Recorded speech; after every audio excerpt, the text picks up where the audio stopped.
Il s'appelait Samuel. Samuel a perdu ses parents très jeunes. Trop jeune pour comprendre pourquoi la vie l'avait déjà privé de tout.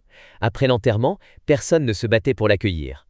Personne, sauf un oncle, plus par obligation que par amour. Chez son oncle, Samuel n'était pas un enfant. Il était une charge. Un rappel permanent de responsabilité non désirée. Il dormait dans un coin du salon, mangeait après tout le monde, et portait les vêtements usés des autres enfants. On lui rappelait chaque jour qu'il n'était pas chez lui. À la maison, on l'appelait rarement par son prénom. On disait plutôt « l'orphelin, celui qu'on a recueilli ». À l'école, personne ne s'inquiétait quand il n'avait pas de cahier. À la maison, personne ne s'inquiétait quand il pleurait. Mais Samuel avait une chose que personne ne pouvait lui enlever. Le silence et l'observation. Il regardait. Il apprenait. Il se promettait, sans le dire à personne, que cette vie ne serait pas la sienne pour toujours. Les années ont passé. Malgré les humiliations, malgré les coups de mots et parfois de main, Samuel s'est accroché à l'école. Il travaillait plus que les autres. Il rêvait plus loin que les murs de cette maison. Un jour il est parti. Sans bruit. Sans reproche. Avec seulement son courage et sa foi.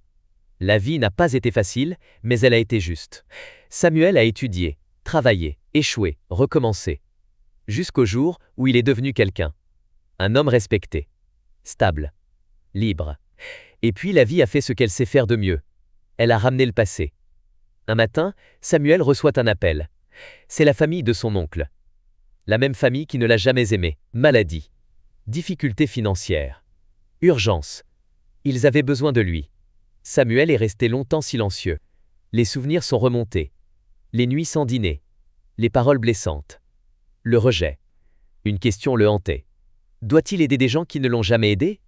Il aurait pu dire non. Et personne ne l'aurait jugé, mais Samuel a compris une chose essentielle. Aider ne signifie pas oublier, et pardonner ne signifie pas retourner là où l'on a souffert. Il a aidé, sans bruit, sans vengeance, sans se justifier. Pas pour eux, mais pour rester fidèle à l'homme qu'il était devenu. Morale de l'histoire. La vie peut nous briser dans des familles qui ne nous aiment pas, mais elle peut aussi nous élever si nous refusons de devenir amers. Aider ceux qui nous ont blessés n'est pas une obligation. C'est un choix.